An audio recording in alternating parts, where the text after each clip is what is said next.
사랑하는 성도 여러분, 10월 27일 목요일 아침입니다. 하나님 은혜와 평강이 함께하기를 축복합니다. 좋아요, 구독 꼭 눌러주세요. 우리 천만 성도 큐티하는 그날까지 함께 달려가도록 하겠습니다. 오늘 우리에게 주신 하나님의 말씀은 창세기 40장 9절에서 23절까지의 말씀인데요. 우리 함께 14절과 15절의 말씀을 읽도록 하겠습니다. 당신이 잘 되시거든 나를 생각하고 내게 은혜를 베풀어서 내 사정을 바로에게 아뢰어 이 집에서 나를 건져 주소서.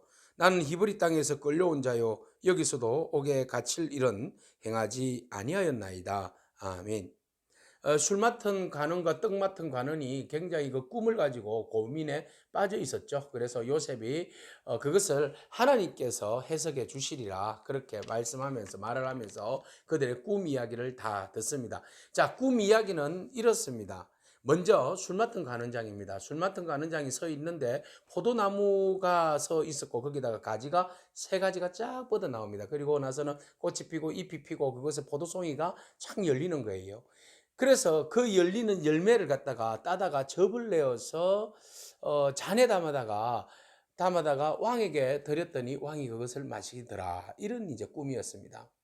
자, 또 한 사람, 떡 맡은 관원장은요, 자기에게 강주리가 셋이 있었는데 그 강주리를 머리에 이었는데 그 맨 위쪽에 그 왕을 위하여서 준비한 그 구운 그 종류의 그 빵들이 가득 채워져 있었다는 거죠. 그런데 그 위에서 새들이 그것을 먹는다는 꿈이었습니다. 자, 요셉은 그들의 꿈을 이렇게 해석을 해줍니다. 세 가지, 그리고 세 광줄이라는 말은 3일이라는 뜻입니다. 3일 이내에 왕이 당신들을 부르게 될 텐데 술 맡은 관우는 당신은 복직하게 될 것이고 떡 맡은 관우는 당신의 머리를 쳐서 매달아서 당신을 처형할 것입니다. 이런 이야기를 하는 겁니다. 자, 그러면 한 사람은 기뻐 뛸 것이고 한 사람은 극절망에 빠질 것이겠죠. 자, 그리고 난 다음에 곧 이어서 왕의 생일날 이 두 사람을 부릅니다. 그리고 요셉의 말대로 한 사람은 복직시켜주고 한 사람은 나무에 매달게 됩니다. 자, 그 전에 요셉이 그런 이야기를 했습니다. 술 맡은 관원장에게 내가 당신의 꿈을 해석하고 당신은 복직하게 될 텐데 당신이 나아갈 때에 왕 앞에 나아갔을 때에 저를 좀 기억해 주시고 저를 좀 불러 주세요. 제가 히브리 사람이지만 여기에 와서 제가 이 감옥에 갇힐 만한 이유가 전혀 없습니다. 제가 지은 죄가 전혀 없습니다. 그러니 제발 나의 억울함을 당신이 좀 왕에게 이야기해서 저를 좀 풀어 주십시오라는 부탁을 하게 되죠. 그런데 결과는 어떻게 됐습니까? 그 술 맡은 관원장이 복직되고 난 다음에 요셉을 기억하지 아니하더라. 네. 요셉을 잊어버리더라. 기억하지 못하고 잊어버리더라. 이렇게 결론을 내리고 있습니다. 자, 오늘 우린 여기에서 몇 가지 주안점을 찾아봅니다. 먼저 요셉. 요셉의 꿈의 해몽은 하나님께서 주신 지혜입니다. 하나님께서 주신 지혜로 요셉은 그 하나님을 신뢰하고 하나님께서 주신 지혜를 가지고 다른 사람들의 그 꿈을 해몽해 주었는데요. 그런데 그 꿈 해몽이 어떤 사람에게는 유익을 주는 꿈 해몽이었고 어떤 사람에게는 치명적인 상처를 주는 꿈 해몽이었습니다. 그러면 일반적으로 사람들은 좋은 이야기, 듣기 좋은 이야기를 해주기를 또 듣기를 원하죠.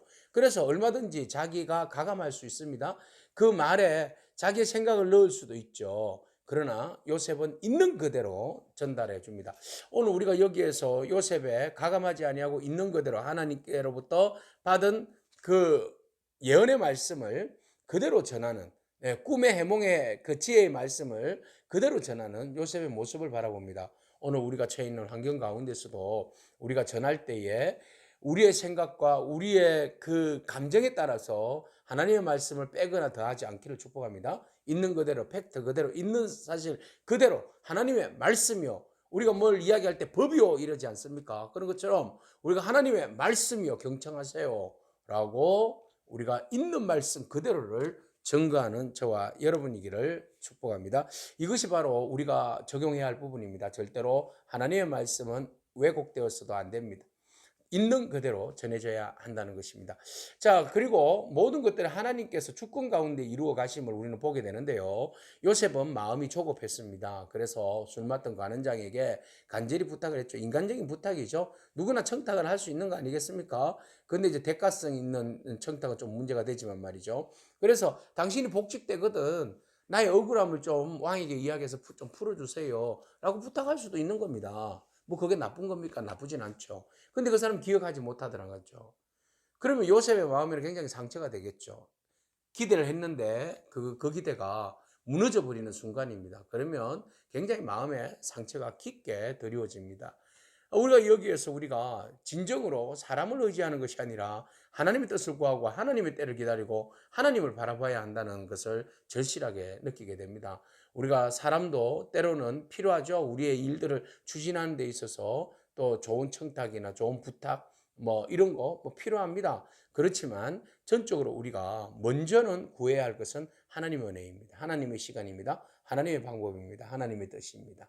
하나님께서 해주셔야 되는 거 아니겠습니까? 그래서 모든 인간의 생사화복, 모든 역사의 중심은 하나님께 있고 우리의 모든 삶의 운전키는 하나님의 손에 달려있다는 사실을 여러분 언제나 잊지 않기를 바랍니다. 그래서 하나님께서 요셉이 지금은 아니지만 더 좋은 것을 예비하셔서 딱 때에 맞게끔 하나님께서 직접 이 사람을 지금 풀어주지 아니하고 또 뒤에 바로의 꿈을 통하여서 요셉을 풀어줄 때에 그의 인생이 더 찬란하고 빛나고 그가 하나님의 그 선하신 뜻을 온전히 이루어드리는 도구로 사용되는데 귀하게 쓰임 받는다는 사실입니다. 그래서 우리가 지금은 답답해도 우리가 실망하거나 절망하지 않기를 바랍니다. 기다리기를 축복합니다. 희망 고문 아닙니다. 하나님의 그 섭리 속에서 기다리며 하나님의 때를 기다릴 때에 하나님께서 더 좋은 일들로 더 좋은 계획으로 여러분들에게 인도하여 주실 줄로 믿습니다. 기도하겠습니다. 주님 감사합니다. 요셉의 말대로 된 두 가는장의 운명을 살펴보았습니다. 하나님 우리가 하나님의 뜻과 하나님의 지혜를 전달하는 전달자로서 모든 상황 가운데 왜곡되거나 또 자의적인 해석이 아니라 하나님의 뜻을 있는 사실 그대로를 전가할 수 있는 그런 저희들의 믿음이 되어질 수 있도록 주님 축복하여 주시옵소서. 아울러 요셉이 얼마나 답답했겠습니까마는 인간을 의지하기보다는 우리의 주가 되시고 신실하신 하나님 아버지가 되시는 우리 주님께 간구하고 또 주님의 때를 기다리는 저희들의 삶이 되어질 수 있도록 하나님 축복하여 주옵소서. 예수님의 이름으로 기도합니다. 아멘. 오늘도 믿음으로 승리하길 축복합니다. 아멘.